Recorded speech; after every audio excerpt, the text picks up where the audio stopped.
بسم اللہ الرحمن الرحیم الحمد للہ رب العالمین والعاقبۃ للمتقین والصلاة والسلام علی سید الانبیاء والمرسلین وعلى آلہ وصحبہ اجمعین وبارک وسلم تسلیما کثیرا کثیرا اما بعد فاعوذ باللہ من الشیطان الرجیم بسم اللہ الرحمن الرحیم کنتم خیر امۃ اخرجت للناس تأمرون بالمعروف وتنہون عن المنکر وتؤمنون باللہ وقال النبی صلی اللہ علیہ وسلم بدأ الاسلام غریبا وسيعود غریبا فطوبى للغرباء او كما قال رسول اللہ صلی اللہ تعالی علیہ وسلم صدق اللہ العظیم وصدق رسولہ النبی الکریم۔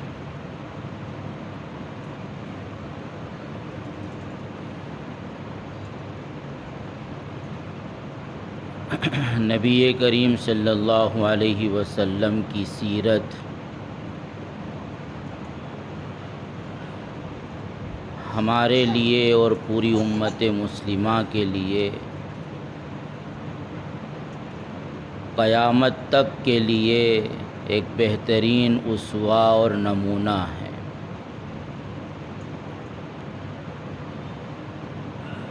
اور اسی بنیاد پر نبی کریم صلی اللہ علیہ وسلم کو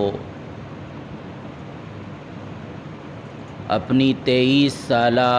نبوت اور رسالت کی زندگی میں ان تمام احوال سے گزارا گیا جن احوال سے قیامت تک امت گزرنے والی تھی۔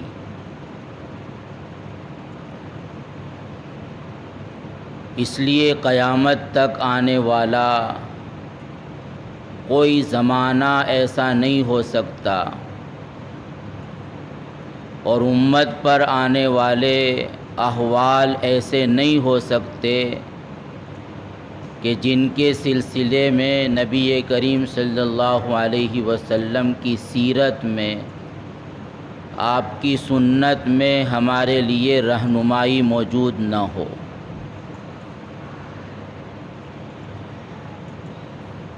اسی سلسلے میں نے ایک حدیث پڑھی ہے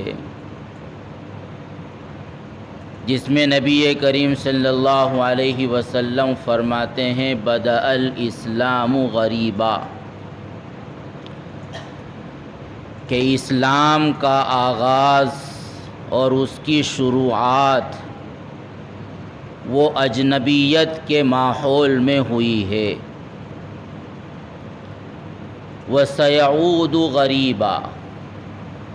اور آئندہ زمانے میں بھی ایسا ہوگا کہ اسلام اجنبی بن جائے گا اور اس کو ماننے والے اور اپنے آپ کی نسبت اس کی طرف کرنے والے لوگوں کی نظر میں اجنبی ہو جائیں گے۔ اور پھر آپ صلی اللہ علیہ وسلم نے مبارکبادی دی ہے، خوشخبری سنائی ہے ایسے لوگوں کو جو ایسے زمانوں کو پائیں گے۔ فطوبیٰ للغرباء، کہ ان اجنبی لوگوں کے لیے یا ان لوگوں کے لیے جن کو لوگوں نے اجنبی بنا دیا ہوگا، جو لوگوں کی نظر میں اچھوت بن چکے ہوں گے، ایسے لوگوں کے لیے مبارکبادی ہے، خوشخبری ہے۔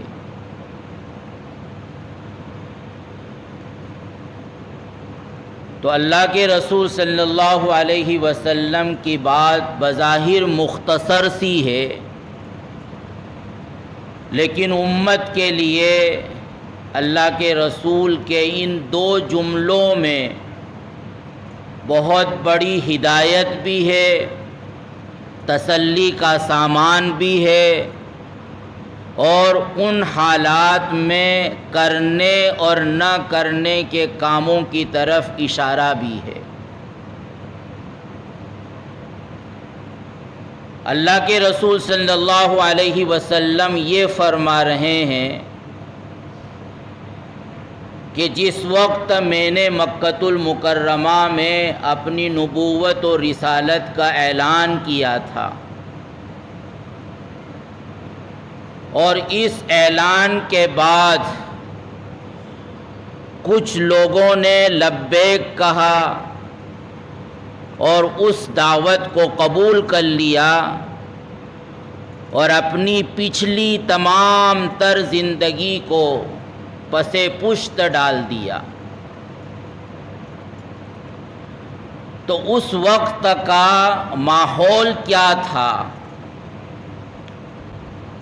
تو آپ نے غریباً ایک لفظ میں اس ماحول کی تصویر کشی فرما دی کہ مکۃ المکرمہ کی ابتدائی زندگی میں ماحول کیسا تھا؟ وہ غریب ماحول تھا۔ غریب کا لفظ اردو میں الگ معنی میں استعمال ہوتا ہے، اور غریب کا لفظ عربی میں الگ معنی میں استعمال ہوتا ہے۔ اردو میں ہم اپنی زبان میں تو غریب اس کو کہتے ہیں کہ جو فقیر ہو، مسکین ہو، جس کے پاس مال نہ ہو، جس کے پاس دولت نہ ہو، جس کے پاس وسائل کی کمی ہو، ذریعہ معاش نہ ہو۔ لیکن عربی میں غریب کہا جاتا ہے اجنبی کو، یعنی جس کو لوگ پہچانتے نہ ہو، جس کو معاشرے نے الگ تھلگ کر دیا ہو، سوسائٹی جس کا بائیکاٹ کر رہی ہو، اور اپنے ساتھ ملانے کو وہ تیار نہ ہو۔ تو اللہ کے رسول صلی اللہ علیہ وسلم نے فرمایا کہ اس وقت کا ماحول اجنبیت والا، غرابت والا، نامانوسی والا دور تھا، زمانہ تھا۔ اس کے نتیجے میں کیا ہوا؟ وہی ہوا جو آج ہو رہا ہے، کہ جن لوگوں نے اسلام کی دعوت کو قبول کر لیا اور اپنی پچھلی زندگی سے توبہ کر لی، اور اس بات کی کوئی پرواہ نہیں کی کہ ہمارے باپ دادا اور ہمارے پرکھوں کا کیا مذہب تھا، ان کی کیا تہذیب تھی، ان کا کیا کلچر تھا، ان کی کیا پرمپرا تھی، ان سب کو پسے پشت ڈال کر جب انہیں ایک سچائی نظر آئی اور اس سچائی کو ان کے دل نے قبول کر لیا، تو پھر اس پر انہوں نے جمنے کی ٹھان لی۔ تو ایسے موقع پر ان لوگوں کی طرف سے جو اس سچی بات کی مخالفت کر رہے تھے اور ان کا سچائی کی مخالفت کرنا کسی لوجک کی بنیاد پر نہیں تھا، کسی عقلی دلیلوں کی بنیاد پر نہیں تھا، حکمتوں اور مصلحتوں کی بنیاد پر نہیں تھا، بلکہ ان کا مخالفت کرنا محض اپنی خواہشات کی بنیاد پر تھا، یا اپنی ضد، اپنی انانیت اور عناد اور دشمنی کی بنیاد پر تھا۔ تو اس موقع پر ایک تو اس سچائی کے خلاف پروپیگنڈا شروع کیا گیا، تاکہ لوگ پروپیگنڈے سے اور افواہوں سے متاثر ہو کر سچی بات کو سننا وہ گوارا نہ کرے، سچی باتوں کو سمجھنے کی وہ کوشش نہ کرے، سچائیوں کے تعلق سے ان کے ذہن و دماغ میں غلط فہمی پیدا ہو جائے اور اس سے وہ بیزاری اور اختیار کرنے لگیں، نفرت اختیار کرنے لگیں اور ان سے دوری بنائے رکھیں۔ اس لیے انہوں نے سچائی کو چھپانے کے لیے، سچائی کو دبانے کے لیے اور سچائی کی آواز کو ختم کرنے کے لیے پروپیگنڈے کا ہتھیار استعمال کیا۔ چنانچہ نبی کریم صلی اللہ علیہ وسلم کو اور آپ کے تعلق سے یہ مشہور کیا گیا کہ آپ تو مجنون ہیں، دیوانے ہیں، دیوانے ہیں کہ جن کو زمانے کا کچھ پتہ نہیں کہ کیا ہو رہا ہے، جن کو دنیا کا کچھ پتہ نہیں کہ اس وقت ہمیں کیسی زندگی گزارنا چاہیے۔ بس ان کے ذہن میں ایک بات سما گئی ہے جس بات کو وہ چھوڑنے کے لیے تیار نہیں ہے، اور لوگوں کو بھی وہی ایک بات سناتے رہتے ہیں۔ تو وہ دیوانے ہیں، مجنون ہیں، پاگل ہیں، کیونکہ لوگوں کے درمیان مجنون اور دیوانہ ایسے شخص کو کہا جاتا ہے کہ جو ماحول کے خلاف ایک کام کر رہا ہو، لوگوں کی عادت اور لوگوں کے عرف کے خلاف کوئی بات کہہ رہا ہو، تو اس کو لوگوں کے درمیان بے وقوف کہا جاتا ہے، مجنون اور دیوانہ کہا جاتا ہے۔ مثال کے طور پر سب لوگ کہہ رہے ہیں کہ دن ہے، سورج نکل چکا ہے، اور ایک آدمی بیٹھا یہ بڑبڑا رہا ہو کہ نہیں ابھی رات ہے، تاریکی چھائی ہوئی ہے، سورج ابھی کہاں نکلا ہے، تو ظاہر ہے کہ دنیا اس کو بے وقوف کہے گی، احمق کہے گی، دیوانہ کہے گی، مجنون اور پاگل کہے گی۔ تو اللہ کے رسول صلی اللہ علیہ وسلم اور آپ کی حق کی دعوت اور اسلام کی سچائی جو دنیا کی سب سے بڑی سچائی تھی، اس کے خلاف یہ پروپیگنڈا کیا گیا کہ نعوذ باللہ محمد صلی اللہ علیہ وسلم تو دیوانے ہیں، مجنون ہیں، پاگل ہیں، انہوں نے دنیا کے حالات سے آنکھیں بند کر رکھی ہے اور ایک ایسی بات کہہ رہے ہیں کہ جس بات کو کوئی سننے والا نہیں، کوئی جاننے والا نہیں، کوئی سمجھنے کو تیار نہیں ہے، سب اس کے خلاف بات کر رہے ہیں اور یہ سب کے خلاف بات کر رہے ہیں، سب ایک طرف ہیں اور یہ ایک طرف ہیں۔ تو یہ پروپیگنڈا کیا گیا۔ کبھی یہ پروپیگنڈا کیا گیا کہ آپ جادوگر ہیں، ساحر ہیں،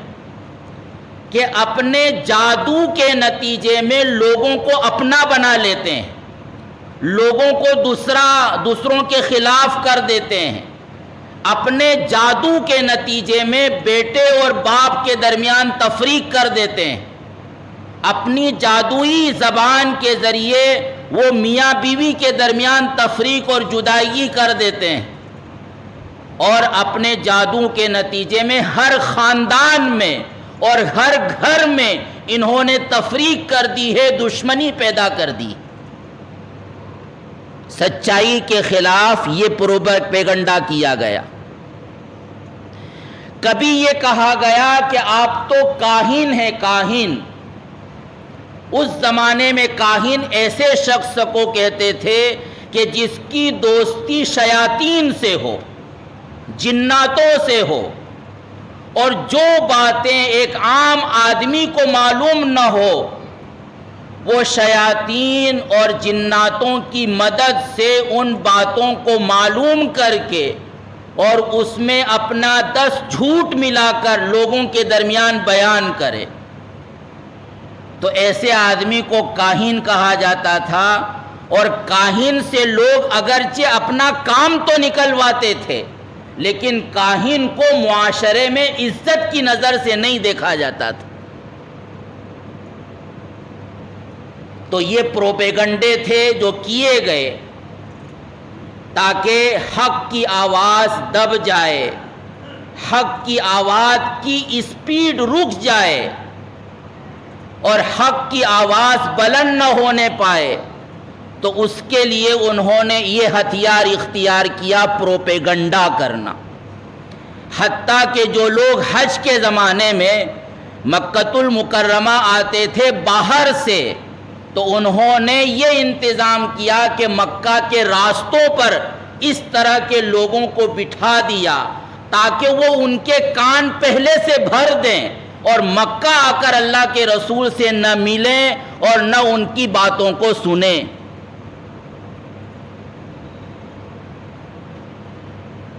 تو یہ پروپیگنڈا کیا گیا۔ دوسری چال انہوں نے یہ چلی کہ جو دعوت حق کو قبول کر لیتا اور اپنے باپ دادا کے مذہب کو چھوڑ دیتا تو ان پر یہ الزام لگایا جاتا کہ یہ ادھرم ہیں، یعنی یہ اپنے پرکھوں کی مخالفت کر رہا ہے، اپنے پرکھوں کے راستے کو اس نے چھوڑ دیا ہے اور ایک الگ راستے پر چل پڑا ہے۔ یہ بہت بڑا ہتھیار ہے جو ہر زمانے میں استعمال کیا گیا ہے۔ ظاہر ہے کہ انسان کو اپنے پرکھوں سے، اپنے باپ دادا سے اور اپنے اسلاف سے ایک قلبی اور جذباتی لگاؤ ہوتا ہے، اور آدمی یہ کوشش کرتا ہے کہ میرے باپ دادا کے زمانے سے میرے گھر میں جو پرمپرا چلی آ رہی ہے، میری سوسائٹی میں جو پرمپرا چلی آ رہی ہے اور خاندان میں جو رسم و رواج اور روایات چلی آ رہی ہیں، میں اس کو پکڑے رکھوں اور اس کی مخالفت نہ کروں۔ اور لوگ تانے دیتے ہیں اس بات کے کہ باپ کے مرنے کے بعد ہی تم نے باپ دادا کے رسم و رواج کو اور ان کے طور و طریق کو ختم کر دیا۔ تو انہوں نے اس ہتھیار کو بھی استعمال کیا،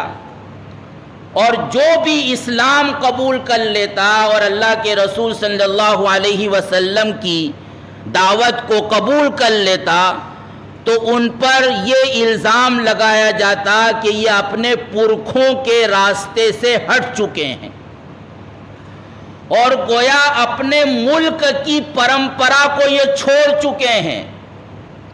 انہوں نے ملک کی جو پرانی سنسکرتی تھی اس کو چھوڑ کر ایک الگ طریقہ اختیار کیا ہے، لہذا یہ لوگ اس قابل نہیں ہیں کہ ان کو اس ملک میں رہنے دیا جائے۔ ملک میں رہنا ہوگا تو ملک کی جو اصل پرمپرا ہے، جو پرکھوں سے اور خود ان کے پرکھوں سے چلی آ رہی ہے، اسی طریقے پر قائم رہنا ہوگا۔ یہاں کوئی نئی سنسکرتی نہیں چلے گی۔ یہ پروپیگنڈا نیا نہیں ہے، یہ پرانا ہے جو اللہ کے رسول صلی اللہ علیہ وسلم کے دور میں کیا گیا۔ تیسرا ہتھیار انہوں نے یہ اختیار کیا کہ جو بھی کفر سے، شرک سے، گمراہی سے، جھوٹ سے توبہ کر کے اس سچائی کو اور اسلام کو قبول کر لیتا تو معاشی اعتبار سے اس کو کمزور کرنے کی کوشش کی جاتی، معاشی اعتبار سے ان کی کمر توڑنے کی کوشش کی جاتی، تاکہ معاشی اعتبار سے یہ مجبور ہو کر محمد صلی اللہ علیہ وسلم کا ساتھ چھوڑ دیں۔ اور ایسے بہت سے واقعات ہیں۔ ایک واقعہ حضرت خباب ابن ارت رضی اللہ تعالی عنہ کا، وہ مکۃ المکرمہ میں لوہاری کا کام کرتے تھے۔ عاص ابن وائل نے حضرت خباب ابن ارت سے اپنا کوئی کام کروایا، اور کام جب ہو چکا اور حضرت خباب ابن ارت نے پیسوں کا مطالبہ کیا تو اس نے پیسے دینے سے منع کر دیا، کہا کہ دے دیں گے۔ جب بار بار حضرت خباب کی طرف سے مطالبہ ہوا کہ میں نے ایک کام کیا ہے، اس کام کی ایک جائز اجرت مجھے ملنا چاہیے، تو خباب ابن ارت کو عاص ابن وائل نے یہ جواب دیا کہ تم تو یہ کہتے ہو کہ مرنے کے بعد دوبارہ زندہ ہونا ہے، تو جس وقت زندہ ہو کر آؤ گے تو اس وقت میرے پاس سے یہ پیسے لے جانا۔ تو یہ ایک واقعہ ہے، اس طرح کے کئی واقعات ہیں۔ جو غلام تھے، جو غلامی کی زندگی گزار رہے تھے، حضرت بلال ابن حارث رضی اللہ تعالی عنہ کی طرح، ان سے خدمت لی جاتی، کام لیے جاتے، محنت و مشقت میں ان کو ڈالا جاتا، لیکن ان کا جائز حق ان کو نہیں دیا جاتا، ان کو ایک ایک لقمے کے لیے ترسایا جاتا، ان کو کھانا نہیں دیا جاتا، ان کو سزائیں دی جاتی۔ تو معاشی اعتبار سے اس وقت انہوں نے مسلمانوں کی کمر توڑنے کی کوشش کی تاکہ معاشی مجبوری کے نتیجے میں یہ محمد صلی اللہ علیہ وسلم کا ساتھ چھوڑ دیں۔ اس کے ساتھ ایک اور طریقہ انہوں نے اختیار کیا، وہ تھا سماجی بائیکاٹ، کہ سماج میں ایسے لوگوں کو الگ تھلگ کر دیا جائے، ان کے ساتھ کوئی معاملہ نہ کیا جائے، نہ کاروباری معاملہ کیا جائے، نہ شادی بیاہ کا معاملہ کیا جائے، اور نہ دوسرے کسی طرح کا کوئی معاملہ ان سے کیا جائے۔ مستقل یہ بائیکاٹ کیا گیا مسلمانوں کا۔ اور شیب ابی طالب میں اللہ کے رسول صلی اللہ علیہ وسلم اور پورا بنو ہاشم کا خاندان، وہ 3 سال تک، 2.5 یا 3 سال تک کے سخت سماجی اور سوسائٹی کے بائیکاٹ میں مبتلا رہا۔ ان کو چاروں طرف سے گھیر لیا گیا ایک گھاٹی میں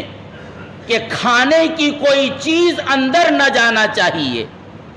اور خبردار اگر کسی نے ان سے کوئی خرید و فروخت کا معاملہ کیا یا خاندانی کوئی پرمپرا کے مطابق ان کے ساتھ کوئی کاروبار کیا، پورے قبائل عرب نے بنو ہاشم کا اور اللہ کے رسول صلی اللہ علیہ وسلم کا سماجی بائیکاٹ کیا۔ مسلمان اتنی تنگی میں مبتلا ہوئے اس بائیکاٹ کے زمانے میں کہ ان کے پاس کھانے کو کچھ نہیں تھا، مردار کا چمڑا وہ کھانے پر مجبور ہوئے تھے۔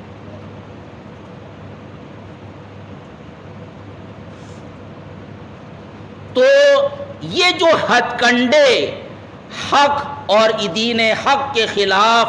استعمال کیے گئے، اور اس وقت مسلمانوں کی مکۃ المکرمہ میں جو پوزیشن تھی، اس پوزیشن کو اللہ کے رسول صلی اللہ علیہ وسلم نے حدیث کے ایک لفظ میں بیان کیا کہ بدأ الاسلام غریباً، کہ اسلام کی شروعات اور اسلام کا آغاز اجنبیت کے ماحول میں ہوا۔ وہ اجنبیت کیا تھی؟ وہ یہی اجنبیت تھی کہ اللہ کے رسول پر الزامات لگائے گئے، پروپیگنڈے کیے گئے، اور اللہ کے رسول صلی اللہ علیہ وسلم کو کبھی پاگل کہا گیا، کبھی دیوانہ کہا گیا، کبھی جادوگر کہا گیا، کبھی شاعر اور کاہن کہا گیا، تاکہ آپ کی بات کو کوئی نہ سنے۔ جو لوگ اسلام میں داخل ہوئے ان کی معاشی اعتبار سے کمر توڑنے کی کوشش کی گئی، مسلمانوں کا سماجی بائیکاٹ کیا گیا، اور ان سب پر یہ الزام لگایا گیا کہ یہ ملک کی ریاست پر اور تخت پر قبضہ کرنا چاہتے ہیں۔ محمد صلی اللہ علیہ وسلم کی نعوذ باللہ جتنی بھی کوششیں ہیں، ان کوششوں کا مقصد یہ ہے کہ وہ مکہ کی سرداری حاصل کریں۔ گویا یہ دیش دروہی ہیں، یہ دیش کے مخالف تحریک چلا رہے ہیں۔ یہ الزام لگائے گئے، اس کو اللہ کے رسول فرما رہے ہیں کہ بدأ الاسلام غریبا، اور بات اللہ کے رسول نے یہاں مکمل نہیں کر دی کہ یہ اجنبیت تو ختم ہو گئی، اور اجنبیت ایسی ختم ہوئی کہ وہ مکۃ المکرمہ، جس مکۃ المکرمہ میں ابتدا میں مسلمانوں کا یہ حال تھا، جس کو اللہ کے رسول نے غریباً کے لفظ سے بیان کیا، اس مکۃ المکرمہ میں 10 سال کے بعد یہ ہوا کہ کفار اور مشرکین کو حج اور عمرہ کرنے کی اجازت نہیں تھی۔ یہ اعلان کر دیا گیا تھا کہ انما المشرکون نجس فلا يقربوا المسجد الحرام بعد عامهم هذا، کہ مشرکین یہ ناپاک ہیں، ناپاک۔ اس سال کے بعد سن ہجری 9 میں حضرت علی اور ابو بکر کے ذریعے یہ اعلان کروایا جا رہا ہے کہ یہ آخری سال ہے کہ تم حج کے لیے آ گئے ہو، لیکن اس سال کے بعد خبردار تم کو یہاں مکۃ المکرمہ میں رہنے کی اجازت نہیں ہے، مسجد حرام میں تم حج کے لیے عمرے کے لیے نہیں آ سکتے، اس کے قریب بھی پھٹک نہیں سکتے، اور 4 مہینے کی مہلت ہے تم کو، 4 مہینے کے اندر اپنا فیصلہ تم کو کرنا ہوگا کہ یا تو اسلام میں داخل ہو جاؤ، یا پھر جنگ کے لیے تیار ہو جاؤ، یا یہ کہ مکہ چھوڑ کر دنیا میں کہیں بھی چلے جاؤ۔ یہ قوت بھی پھر مسلمانوں کو حاصل ہوئی اس اجنبیت کے بعد۔ اس قوت حاصل ہونے کے بعد اللہ کے رسول صلی اللہ علیہ وسلم یہ فرما رہے ہیں کہ وَسَيَعُودُ غَرِيبًا، کہ دیکھو وہ اجنبیت والا ماحول ہمیشہ نہیں رہا، بلکہ وہ ختم ہو گیا، اور آج ہماری یہ پوزیشن ہے کہ ہماری پرمیشن کے بغیر مکہ میں کسی کو کا داخلہ نصیب نہیں ہو سکتا۔ لیکن یہ غلبہ ہمیشہ نہیں رہنے والا ہے۔ اللہ کے رسول فرما چکے ہیں کہ مسلمانوں کی یہ قوت ہمیشہ باقی نہیں رہنے والی ہے۔ وَسَيَعُودُ غَرِيبًا، ان قریب ایسا ہوگا، یہ سین جو داخل کیا جاتا ہے عربی زبان میں، وہ بہت دور کے زمانے کے لیے نہیں، بلکہ اللہ کے رسول فرما رہے ہیں کہ بہت قریب ایسا ہوگا کہ پھر وہی ماحول ہو جائے گا جو مکہ کی ابتدائی زندگی میں تھا۔ اور اللہ کے رسول صلی اللہ علیہ وسلم کی اس پیشین گوئی کو ہر حساس مسلمان جس کے دل میں ذرہ برابر بھی ایمان ہے، وہ اپنی کھلی آنکھوں سے دیکھ رہا ہے کہ دن بدن وہ ماحول بنتا جا رہا ہے جو اللہ کے رسول صلی اللہ علیہ وسلم کے ابتدائی دور میں تھا۔ یہ ابھی آغاز ہے، یہ شروعات ہے، اس کو ہم انتہا نہ سمجھیں، اس سے زیادہ سخت حالات آنے والے ہیں، کیونکہ مکہ میں فقط یہ نہیں تھا جس وقت ایسا ہے کہ ہم یہاں کھلے عام اسلام کی بات کر رہے ہیں، ہم یہاں کھلے عام مسجد میں جمع ہیں، کوئی ہمیں روکنے والا نہیں ہے۔ اس سے زیادہ سخت حالات آنے والے ہیں۔ اللہ کے رسول صلی اللہ علیہ وسلم کے لیے مکہ میں یہ حالت تھی کہ وہ بیت اللہ کہ جو توحید کا مرکز تھا، جس کو سوائے اللہ کی عبادت کے لیے کسی کے لیے بنایا نہیں گیا تھا، وہاں 360 مورتیاں تو تھی، لیکن خالص اللہ کے لیے سجدہ کرنے کی اجازت نہیں تھی۔ وہاں کفر کیا جا سکتا تھا، وہاں شرک کیا جا سکتا تھا، وہاں قصے کہانیوں کے لیے مجلسیں جمائی جا سکتی تھی، لیکن وہاں خالص اللہ کی عبادت نہیں کی جا سکتی تھی۔ ظاہر ہے کہ وہ حالات ابھی نہیں آئے ہم پر، لیکن اللہ کے رسول صلی اللہ علیہ وسلم نے جو پیشین گوئی فرمائی ہے اس کا گویا ہم یہ کہہ سکتے ہیں کہ آغاز ہو چکا ہے کہ وَسَيَعُودُ غَرِيبًا، کہ مکہ کی ابتدائی زندگی میں جس طرح کے حالات تھے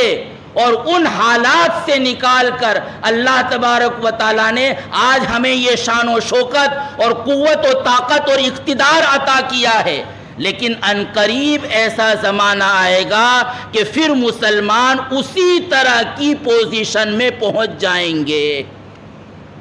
وَسَيَعُودُ غَرِيبًا، اسی طرح کے حالات پیدا ہو جائیں گے کہ اسلام اور مسلمان اجنبی ہو جائیں گے، اسلام اور مسلمانوں کے خلاف طرح طرح کے پروپیگنڈے کیے جائیں گے جس کا کوئی زمینی حقائق سے کوئی تعلق نہیں ہوگا، ان کی معاشی کمر توڑنے کی کوشش کی جائے گی اور کی جا رہی، ان کا سماجی بائیکاٹ کیا جائے گا اور کیا جا رہا ہے، ان پر دیش کے ملک کے مخالف پروپیگنڈے کی تحریکیں چلانے کا الزام لگایا جائے گا اور لگایا جا رہا ہے۔ تو یہ اگر ایسے ہو رہا ہے تو ایسا نہیں ہے کہ اللہ کے رسول صلی اللہ علیہ وسلم چلے گئے اور ہم کو یتیم چھوڑ کر چلے گئے، ہم کو کچھ نہیں بتایا۔ اگر ہمیں نہیں معلوم ہے تو یہ ہماری جہالت کہ ہم نے سیرت کو پڑھا نہیں، سیرت سے اپنا تعلق اور ربط قائم نہیں کیا، ورنہ اللہ کے رسول کہہ چکے ہیں کہ ایسا ہونے والا ہے اور آئندہ ہو کر رہے گا۔ اور پھر اللہ کے رسول نے فرمایا کہ فَطُوبَى لِلْغُرَبَاءِ،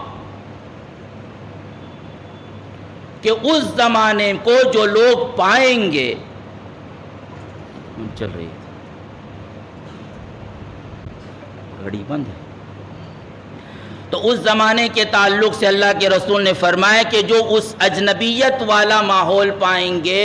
تو ان کے لیے خوشخبری ہو، بشارت ہو۔ یعنی اللہ کے رسول نے یہ نہیں کہا کہ ان کو ڈرنا چاہیے، خوف میں مبتلا ہو جانا چاہیے، بزدلی اختیار کرنا چاہیے۔ اللہ کے رسول ایسے لوگوں کو بشارت دے رہے ہیں جو اس زمانے کو پائیں گے، جو غربا ہوں گے۔ اور پھر اللہ کے رسول سے پوچھا گیا کہ غربا کون ہیں، تو اللہ کے رسول نے فرمایا کہ الذین یصلح الناس اذا فسد الناس، الذین یصلحون اذا فسد الناس، کہ ہر طرف جب بگاڑ ہو چکا ہو تو کچھ لوگ ہوں کہ جو چاہ رہے ہوں کہ کسی طرح یہ ظلم ختم ہو، جو سچائی کی باتیں کر رہے ہوں اور جو حقیقت لوگوں تک پہنچانے کی کوشش کر رہے ہوں، یعنی ان منکرات کو اور بگڑے ہوئے ماحول کو اپنی بساط کے مطابق ختم کرنے کی کوشش کر رہے ہیں۔ اور اس کے لیے پھر ہم کو وہیں جانا پڑے گا کہ اس دور میں اللہ کے رسول نے کیا کیا